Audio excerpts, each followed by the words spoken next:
পৃথিবীর মানুষ খাবার, পোশাক, রীতিনীতি এবং মানুষ ভালো-মন্দ সবকিছু এখন বুঝতে শিখেছে বর্তমান প্রজন্মের সোশ্যাল মিডিয়ার যুগে।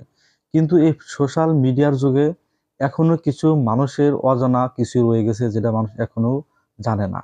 তো সেই বিষয় নিয়ে আজকে আমি আলোচনা করব। যেমন ধরেন মানুষ খেকো প্রাণী। এই বিষয় নিয়ে আজকে আমি আলোচনা করব। চলুন জেনে নিই। এমন এক জাতি বাস করে পাপুয়া নিউগিনিতে, যারা এখনো স্বজনদের মৃতদেহ মাংস এবং গিলু খায়। মানুষ খেকো অনেক জাতির কথাই জানা যায় ইতিহাস থেকে, তবে এখনো তারা বিলুপ্ত। তাদের নতুন প্রজন্ম মিশে গেছে আধুনিক সভ্য সমাজে, বদলেছে তাদের খাদ্য অভ্যাস। তবে ফোর উপজাতিরা এখনো রয়ে গেছে তাদের নিজস্ব পৃথিবীতে, যেখানে অন্যদের প্রবেশের অনুমতি নেই।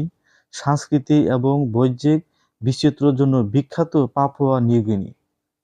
এই উপত্যকাতেই রয়েছে এমন এক উপজাতি যা নরখাদক হিসাবে পরিচিত। ফোর নামের এই বিশেষ উপজাতির বাস দেশের পূর্বাঞ্চলে। তারা সাধারণত নির্জনেই থাকতে পছন্দ করেন। মানুষের মস্তিষ্ক ও মাংস অত্যন্ত পছন্দের খাবার এই জাতির। তবে সেটাও আবার পরিবারের মানুষের এটি তাদের অনেকটা নেশার মতো।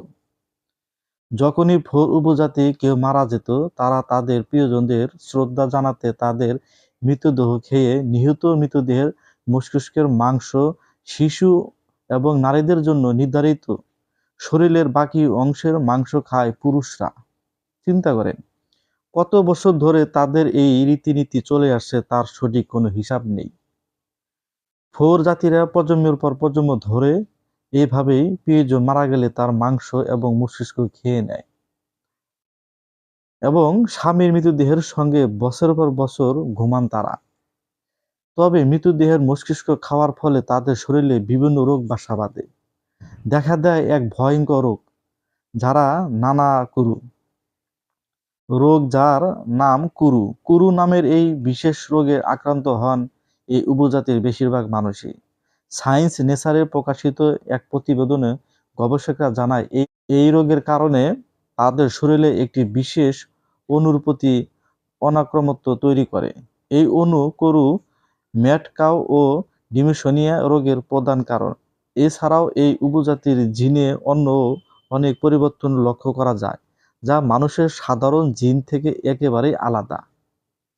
বছরে প্রায় 2% মানুষ মারা যায় এই রোগের কারণে। এছাড়া ডিমনেশিয়া সহ নানান সমস্যা দেখা দেয় তাদের। 1950-এর দশকে এই প্রথা নিষিদ্ধ করা হয় এবং তারপর থেকেই কুরু মহামারী হ্রাস পেতে থাকে। এর জন্য কাজ করেছেন অনেক গবেষক দল। বিশেষজ্ঞরা তাদের পরীক্ষা করে জানতে পারেন বছরের পর বছর ধরে মৃতদেহের মস্তিষ্ক ও মাংস খাওয়ার ফলে তাদের এই রোগ দেখা দিত। তবে ফোরদের এই অভ্যাস বদলাতে বেশ কষ্ট করতে হয়েছে বিশেষজ্ঞদের।